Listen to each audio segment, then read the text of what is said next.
El nombre de Ricardo Valdés era sinónimo de fortuna, influencia y sobre todo misterio. A sus 65 años, este magnate de las telecomunicaciones vivía recluido en su mansión en las colinas de San Isidro, Lima, Perú, una fortaleza de mármol y vidrio que dominaba la ciudad. Su vida era un secreto a voces, rumores de negocios oscuros, una colección de arte incalculable y una soledad autoimpuesta tras la muerte de su esposa décadas atrás. La mañana del 14 de marzo, el silencio en la mansión se rompió con el grito de su mayordomo, el fiel y reservado Emilio. Don Ricardo no estaba. Su cama estaba inmaculada. Las alarmas no se habían activado y la caja fuerte, misteriosamente, estaba abierta y vacía. Pero sobre su escritorio, bajo un pesado pisapapeles de jade, reposaba una única hoja de papel, escrita con la caligrafía firme y elegante del millonario: la carta. La policía, encabezada por el inspector Ramiro Mendoza, un hombre de pocas palabras y mucha experiencia, tomó el control de la escena. La mansión era un laberinto de posibilidades y cero evidencias.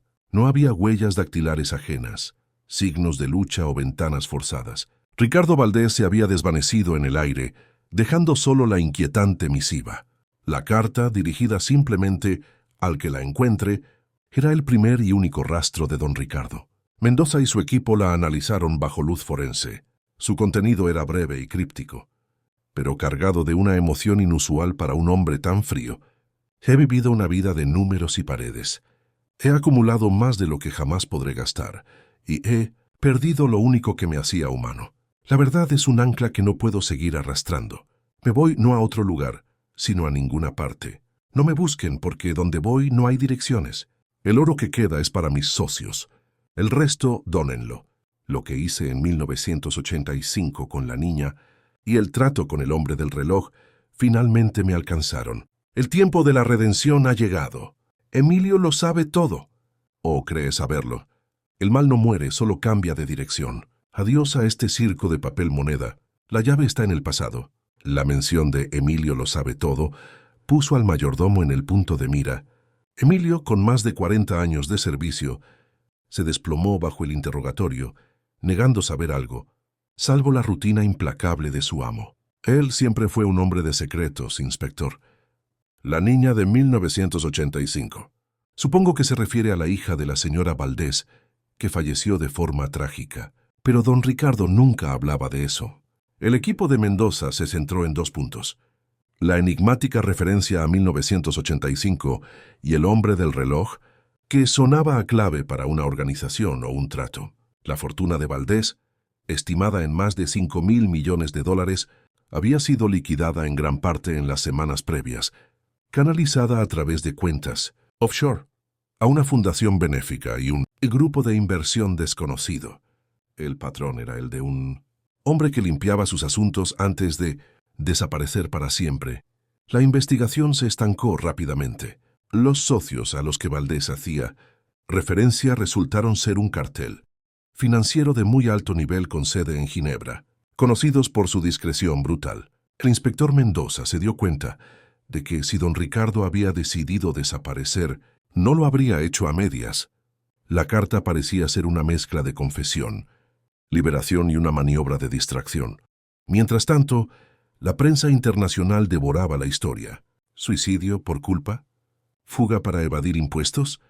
La familia distante de Valdés, primos lejanos y sobrinos oportunistas, se lanzó a la batalla legal, exigiendo la anulación de la donación y la declaración de muerte. Pero Mendoza sentía que algo no cuadraba.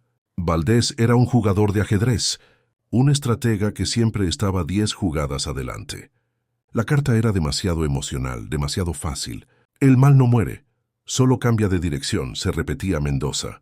2 meses después de la desaparición, el caso estaba a punto de cerrarse, como una desaparición voluntaria de persona adulta. Mendoza, en un último intento, volvió a la mansión de San Isidro. Se sentó en el escritorio de Valdés, sintiendo el peso de la frustración. Miró la estantería de libros, la estatua de bronce, el espejo veneciano que Valdés utilizaba para afeitarse. La llave está en el pasado. Mendoza recordó que el mayordomo había dicho que Valdés nunca hablaba de 1985 era el año en que su joven esposa, Elena, había perdido a su hija recién nacida, un evento que destrozó al matrimonio. Antes de que Elena muriera al año 1970 siguiente, pero ¿y si no era sobre la hija de Elena?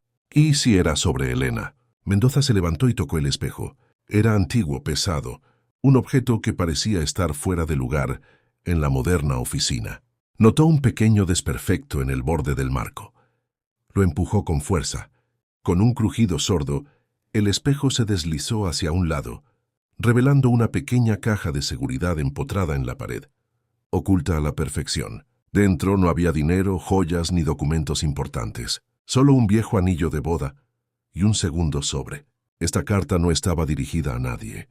Estaba dirigida a un viejo detective amigo de Valdés, un hombre que se había retirado de la policía hace años, que ahora vivía en los Andes, y el sobre no estaba firmado por Ricardo Valdés, estaba firmado por Elena Valdés, con fecha de 1986. Mendoza leyó la nota con el pulso acelerado. Rick, lo siento, no puedo. Sé lo del hombre del reloj y el negocio de 1985. No me refiero a nuestra hija, sino al hermano de la niña. Ese niño que dejaste en el orfanato de Puno y a quien le robaste la identidad para crear al perfecto heredero. El trato era simple. Si te ayudo a borrar el rastro del orfanato, me das una salida.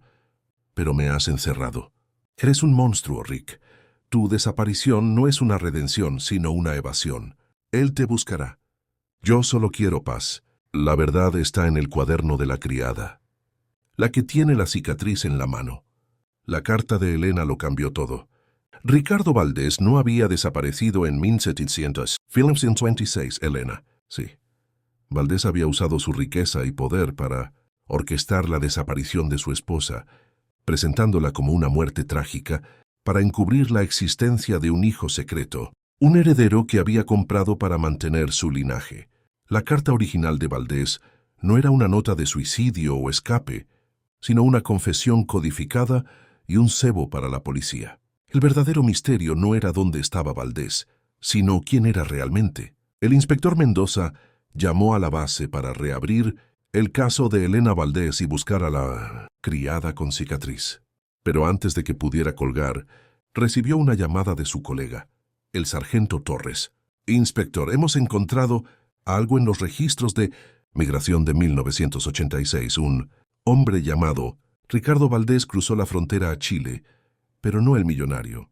Era un hombre con la misma fecha de nacimiento, el mismo nombre, pero con una identidad y un pasado borrados. Y en los registros de hoy hay un nuevo rastro. ¿Qué rastro, sargento?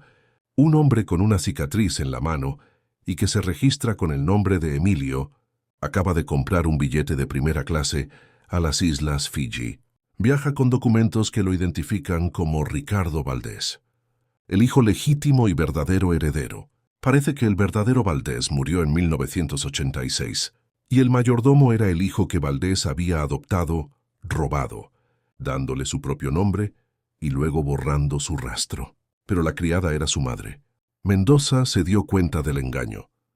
El hombre que la policía buscaba como Ricardo Valdés, el millonario, era en realidad el hijo robado quien, al encontrar las notas de su verdadera madre, Elena, que fue encerrada, no muerta, decidió vengarse, forzando al verdadero Ricardo Valdés, el padre, a desaparecer en 1986. El mayordomo Emilio era una identidad falsa.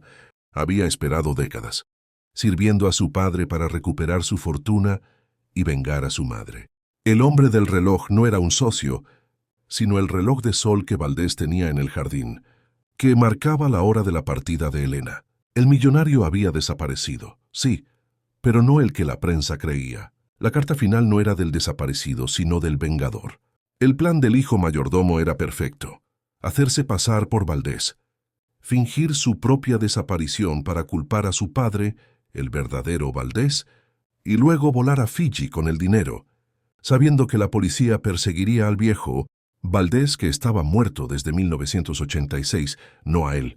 El inspector Mendoza se quedó mirando el espejo. El millonario había muerto hace años, asesinado por sus propios secretos.